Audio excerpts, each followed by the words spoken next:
Hello everyone!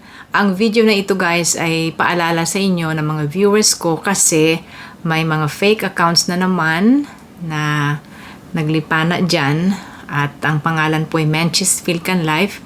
Mga fake accounts ito na ang intensyon ay maka-scam sa inyo ng mga viewers ko.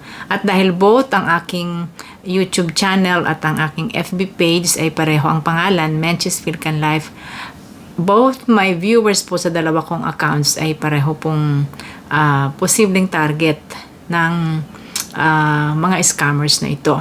So guys, ito po ang current na itsura ng aking banner. Ayan po, Menchis Philcan Life. Ang original guys ay merong 377,000 followers. Followers po, wala pong add friend, wala pong number of friends. At ito po ang fake. Ayan po guys, ang fake. Ginaya, kung ano man ang ilagay ko guys na picture ko, ginagaya nila. Right away, pinapalitan nila ang kanilang mga pictures dyan. Meron na po silang mahigit na 500 na friends. At meron siyang add friend button. Kaya sila ay posibleng nag-add friends sa inyo. Ang mahigit 500 na friends na yan ay galing po yan sa mga viewers ko. At ang number of friends na yun guys na mahigit 500 yan ang target nila na sila'y maka-scam at sila'y nanghihingi ng pera from 1,000 pesos, 10,000 pesos hanggang 45,000 pesos. May isang nag-message sa akin na 50,000 pesos ang hinihingi dahil daw merong trabaho para sa kanya na bigay ng Menchis Philcan Life. Guys, fake scam po yan. Si Ate Menchi po ay isang content creator na ang topic ay about Canada. Information about Canada, paano pumunta sa Canada, pero wala pong trabahong inaalok si Ate Menchi. Yan po yung napakatagal ko nang sinasabi sa inyo. Hindi po ako isang recruiter, hindi po ako isang consultant. Mga information about Canada ang ibinibigay ko po sa inyo at hindi ako nag-aalok ng trabaho. So, gusto kong paalalahanan kayo guys. Anything na may kaugnayan sa pag-aalok ng trabaho, yun po ay scammer. Wala pong trabaho na makukuha sa pamamagitan lang ng pag-chat sa inyo. Hindi po ako nag-chat sa inyo.